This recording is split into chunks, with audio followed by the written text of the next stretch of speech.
Oh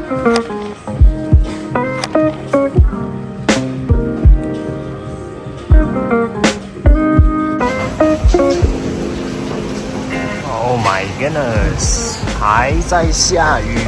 我都已经吃饱了，它还在下雨啊！事与愿违，观众朋友，原本呢我要去一个地方呢，结果下雨，这样子的话就找一个地方坐下来先吧。Hello， 大家好，欢迎来到季风的大马番薯日记之，我应该给这个系列取一个名字，叫做新加坡就职系列。是的，所以你们看了我上一支影片吗？我在上一支影片里面有提到讲要开一个系列，就是有关于我在新加坡工作的经历，就跟你们分享一下我在新加坡的工作经验，到过什么公司上班啊，在这些公司里面做一些什么，经历了什么，看过了什么，学了一些什么，还有体会到了什么。那今天的这一支影片呢，原本我是要去到我原先第一次踏入新加坡工作的那间公司的场景来做开场白的，但是下雨关系，所以我没有办法带你们去了。可能等一下停雨的时候带你们去绕一绕啦。那首先呢，就来追溯回2008年吧。那其实哦，如果在看影片，你们都知道我在影片里面常提到我大学过后就来这边找工嘛。很多认识我的人都以为我在新加坡第一份工哦，就是在大学过后。那其实不是，其实在大学之前哦，也就是2008年啊。那个时候我记得我是刚刚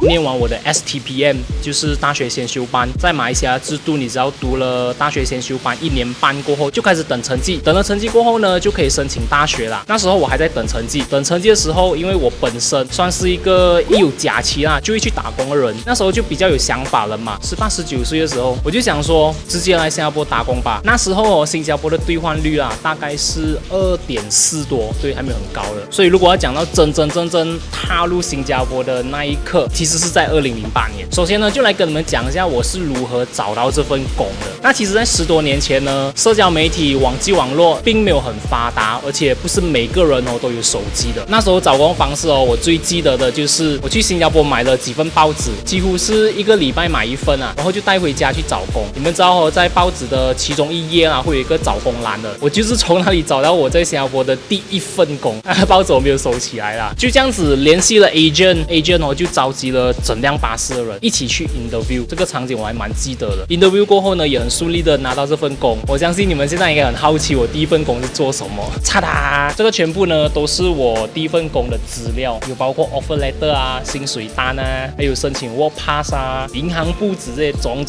就是为了这一期的影片要跟你们分享。那首先就来跟大家分享一下我的第一份工到底是做什么工。其实我第一次进来新加坡工作的时候啦，我做的是蓝领阶级的工作，也就是人家口中的工厂工，就是去工厂打工的打工仔啦。我记得那时候 interview 成功了过后哦，就开始 training。我是在一家晶片厂里面工作，这间工厂呢是在红帽桥地区的，相信有部分观众应该会猜得到吧。然后我的 job title 呢是叫做 wafer fab specialist， 我相信大概应该有一些观众猜到是哪一间工厂了吧，就是蓝色的。我不会讲那间公司的名字出来啊，是因为我怕讲到一些比较 sensitive 的 information， 所以你们猜到的话就知道是哪一间了。因为我会跟你们分享我第一次拿薪水是多少。可是我觉得工厂的薪水大家都应该知道那个 range 吧，只是以前的薪水跟现在薪水比起来哦是有差别的。OK， 然后就 interview 成功了过后呢，就被这个 agent 带去做 work pass， 一样的要 go through the process 哦，开银行簿子啊，去做身体检查啊，然后要塞一大堆的文件，准备了所有的东西过后，全部批了过后，我就在2008年的5月31号正式开工。这份工厂工呢，我的工作时间啊，并不是朝9晚5的，工作时间呢是从早上7点到晚上7点，又或者是晚上7点到早上7点，就是2个 shift， 每2个礼拜呢就会换一次 shift， 总共是12个钟头，工作天数呢是做4天休息3天，做3天休息4天，这样子的一个循环。那时候就觉得，这个工作时间哦，虽然是12个小时，但是才工作4天，又可以休息3天，工作的3天又可以休息4天，我觉得很不错啦。也算那时候就直接 accept 了，也没有想多，年轻嘛，觉得自己可以熬夜，而且呢，不管你是早上或是晚上啊，都会有 shift allowance。我看一下 shift allowance 是多少，以前很特别哦，以前是这样子的一本书了啊，有了。所以它的 shift allowance 哦，还要看你是什么 position 啦。我记得那时候我的 position 是在 J4， 就是工钱不是最低的那一个。然后那个 shift allowance 哦，早上 shift 就11块一天啊，如果是 night shift 的话就是21块。那你们应该也是很好奇我那时候底薪是多少？这个底薪哦，全部也是写到一清二楚的。在讲底薪之前，我又看到一个 working hours， 如果是做12个 shift working hours 哦，它有给你15分钟的 pay break 跟15分钟的 unpaid break， 再来就是30分钟的 unpaid meal break， 以此类推。OK， 我看到这个薪水的这一面了。那其实最低的 grade 哦，它是叫做 J5 啦，就是 Job Grade 5。当时候啦 minimum 的 salary 哦是550，这个是 basic salary 啦。我是 J4 嘛，比较高2级，所以我的底薪是720。但是我的第一份薪水啦，不是720，因为它是每2个礼拜就发一次薪水的，我们叫做 mid salary。那么我第一次薪水呢，到底是拿多少？我的银行簿只是有记录，我看一看啊。所以呢，我的第一份薪水就是在新加坡拿的第一份薪水啦，正式成为马劳第一份薪水，总共是288，擦啦，看到吗？288。我觉得这个簿子已经是很久啊，所以可以跟你们 share， 不用紧，也没有我的 sensitive information。那时候开这个银行哦，只要给个10块钱就可以开哦，现在好像不止，所以我在新加坡第一份薪水就是288新币啦。接下来呢，我要跟你们分享呢，就是我的薪水单。以前哦是拿薪水单的，就是这样子的，它不像现在全部是 soft copy。这个薪水我觉得我可以跟你们讲，因为讲真的，做工厂啊，他们的薪水都是蛮透明的。蓝领阶级的薪水哦，没有那么秘密啦，不会像白领阶级他们会比较based on那个 performance。因为很老实讲哦，蓝领阶级做工作啦是比较重复性的，所以他的薪水哦是非常的透明。其实啊，在这份工作里面哦，我就只是做了3个月而已。对，我在3月31号正式开工嘛，然后就在2008年的6月25号辞职了。是因为呢，那时候我申请的大学已经给我 confirmation 了，跟我讲 OK， 你可以开始 start 了，然后我就辞职了。那时候的 law 是这样子的，如果在新加坡工作不超过半年的话啦，就有一个 levy 要给啦。然后那时候哦，我的工钱啊，讲真的，不要算第一个月跟最后一个月啦，因为它是有差的，算中间那一个月，在5月份哦，底薪再包这些 shift allowance 啊，还有 holiday allowance， 因为 holiday 也是要工作的，加到来哦，总共是啊1219块6毛8，这个算是我的第一桶金吗？那时候对我来讲是非常的多啦，那时候convert2点多已经很厉害了就有差不多整2000多块一个月，而且做工天数又没有很多。我看一下我第一个月工钱是多少啊？第一个月的话是628块2毛9啦，然后最后一个月是830多块，扣掉那个 levy 过后就是拿800多块哦。Overall 这个就是我的第一份工作所拿的所有薪水，又只做一个3个月而已。好，那么现在已经雨停了，所以我觉得我可以去到我之前的那公司的附近走走看一看。Let's go。因为我的第一份工是每天来回，所以我没有住在新加坡。以后呢，我介绍我其他的工作经验的时候，就带你们去到我以前住过的地方。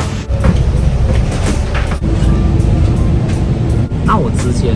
不是搭公共交通去上班的，之前啊是有工厂巴士载的，每天早上5点半就要去巴士站等巴士，蓝色的巴士就要go through关卡，用 SS 卡过那个快速通道，然后再下回巴士，然后就直接送到工厂那边去做工。所以其实做工厂工的生活我是有经历过的。所以呢，如果你现在是在打着工厂工的话，老实讲，我真的是可以真实的体会到你所经历的东西的。我们要到了，观众朋友，就在这个 area。Oh no， 又开始下起毛毛雨了。但是我不管啊，不管怎样都要去那边绕一绕，回想一下当时的那种感觉。有点太久没有来啊，然后过后不知道那个路要怎样走我记得这些小小的老店啊，好像是从这边走吧。我到了，观众朋友，哇哦，好熟悉的景象啊！ Oh my god， 这边是后门，我记起来了。对，因为有时候前门啦，很多人一下子放工的时候会太过拥挤，我们部分人呢就会跑到后门这边来放工。然后有时候那个工厂巴士也是会跟我们讲在后面门等，就是这边。 他会停在这边叫我们上巴士。现在呢，我是在一个达讷下面啦。我记得每次工厂巴士都会经过这个达讷的。你看，我又寄回来了。对啦，就是这边啦。那我现在呢，就是在我第一次进来新加坡工作的这间工厂的前面啦，大前门。当然，就好像我讲的啦，我不会拍给你们看它是什么公司，但是周边的环境你们看到是哪里的话，你们就知道了。超怀念真的那些鸡哦，则全部都蹦跳出来了。那来跟你们分享一下我在里面做什么。那我在里面的工作其实是很 boring 的，我是 wafer fab specialist 嘛，我做的东西就很普通哦。那时候呢，全身都要穿太空装，我还记得我的 leader 名字叫做施盼，是吗？对，张施盼，他是中国人来的，做了蛮多年的。晶片厂嘛，就每天都是有触碰到那些晶片的东西，操作机器啊，还有运送晶片，基本上就是在做这2样东西而已。操作一些机器，我也不懂那机器是做什么的。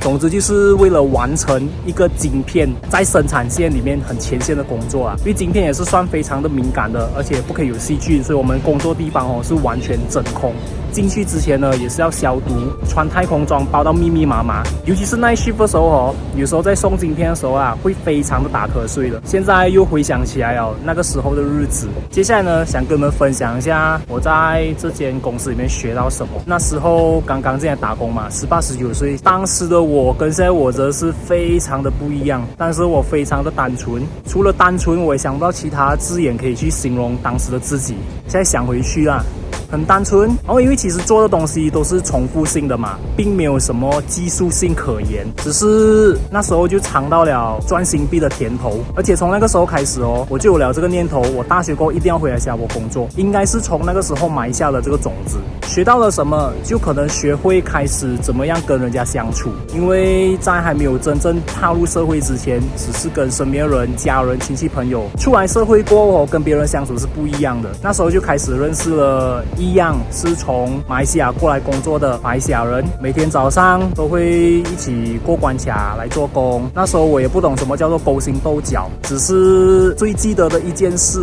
我记得有一个安迪啦，也是马来西亚人来的，他整天都会跟 team leader 去投诉，整天都跟 team 里面的人吵架。他是一个安迪来的。现在想回去，我觉得可能是工作压力的关系，但是对我而言做工厂工，它的压力没有那么的大，相比我以后要跟你们分享的工作经验。说学到了什么，就是开始接触到工作文化，慢慢知道这个社会是怎么走，赚钱，还有遵守公司的规矩。至于其他的呢，也没有想多，就是只是跟着做而已。可能工作环境也算比较单纯吧，只要自己做好本分的事情，也没有什么勾心斗角可言，除非你自己本身是一个很 troublesome 的人以上就是我在这间公司里面我觉得我学到的东西啦。如果你问我的话啦，我给这份工作打到分，我的分数会是9分，因为是我第一份在新加坡的工作嘛，然后也相对的没有压力，就每天起来跟着工厂巴士来到这边就工作，只要做好自己分内的事情，也没有什么人际关系上的问题。另一方面可能掺的也是自己人吧，就是全部都是马来西亚人，那时候也不太怎么会跟别人接触，不太能言善道啦。所以总的来讲 overall 的体验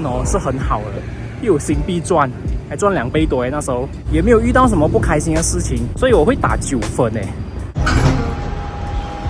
哇哦，这个景色，这景色不错吧？OK， 就在那边做一个结尾。好久没有看到新加坡的高楼了 ，I mean 就是 residential area 啦 ，HDB 的附近周围。因为搬回马来西亚过后多数都是在平地上生活了。那么我觉得可能会有人问我为什么会想要拍这个职业系列。其实一方面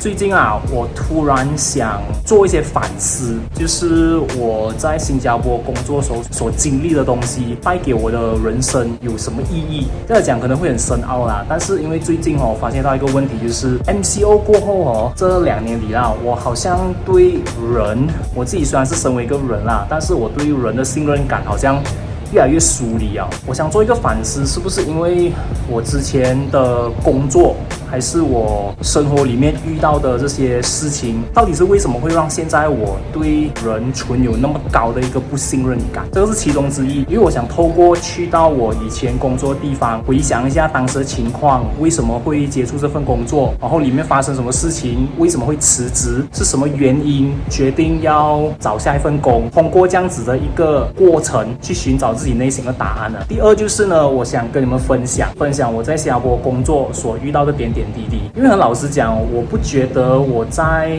网上啦，或者是 YouTube 里面找到有 content creator 是愿意去分享他们工作的内容的。我会不建议分享呢，是因为我觉得都已经过了很久了，而且公司里面的这些政策啊，或者是比较内部的这些资料都已经是更改了的。好像 basic salary 这些 I don't mind to review 给你们知道啦，因为一进工的 basic salary 我觉得大家都是知道的啦，而且现在也应该是可能会有不一样，就想让一些可能真的是很有心想要在新加坡工作，你们知道一下，以我一个个人的经验啦，给你们分享我个人的角度啦，并不是每一个人的遭遇都是一样的，只是至少你们可以看到一个活生生的 references 这样子，就分享我的故事，让你们可以从中知道一些可能你们想知道的东西，又或者是你们不知道的东西。第三呢，就是在我的 content creation 的这个过程里面我想做一个我自己的 content creation art。我 post 这些 video 出来过后啦，我相信一定有酸民，也是有支持我的人，或者也是有觉得你 post 这些东西在干嘛，又或者也是有人觉得我 post 这些东西有帮到他，可以让他更加了解，所以我已经是 get ready 了的，因为这全部都是属于我的内容创作艺术的其中一个部分。我创作这支影片出来会带来不一样的效果，不一样的反应，这个也是我所谓的艺术当中的那个含义。当然好的留言不好的留言我都会 take it， 因为我觉得我可以透过这些看到更多人的想法，对我来讲无非也是一个好事，也可以帮助我在寻找这个答案当中看到更深一层的东西。这样子讲可能是很深入啦，就有一点比较关于到心理的东西，因为最近我都在思考这些东西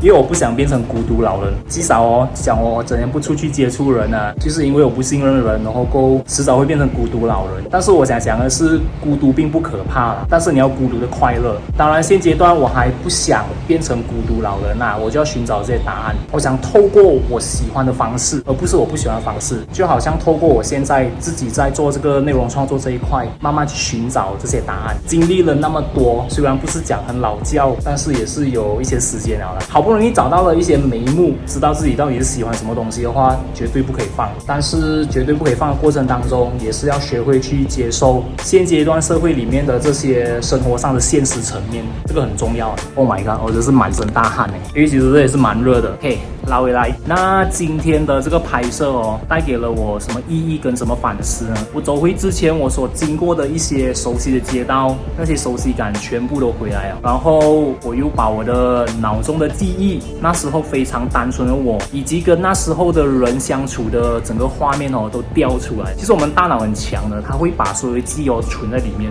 只是你要在一个对的时间点让它自动的跳出来。我看到当时的我的那个画面就觉得其实人是很简单的嘛，就没有那么复杂的，只要做好自己的事情，什么东西都可以很简单快乐的。你们记得这张卡吗？ SS 卡，我上一支影片有讲的，里面这个人就是18、19岁的我那个时候第一次真正成为马劳，真正进到新加坡工作，内心想法还非常的单纯，非常的小白的我觉得啦，可能是因为这一份工作它的整个操作工作内容都非常的简单，再加上那个时候单纯的我，所有的东西都变得非常的简单，所以呢，对一些比较喜欢过简单生活，然后在物质上面没有太高的要求的人，做工厂工、蓝领阶级，无非是一个很好的选择。我觉得没有必要去看低做这些重复性工作的人，或者是因为他是蓝领阶级就去看不起他，因为每一份工都值得尊重，只是看你选择你要你的人生里面做怎么样的事情到最后而已。所以这一次的拍摄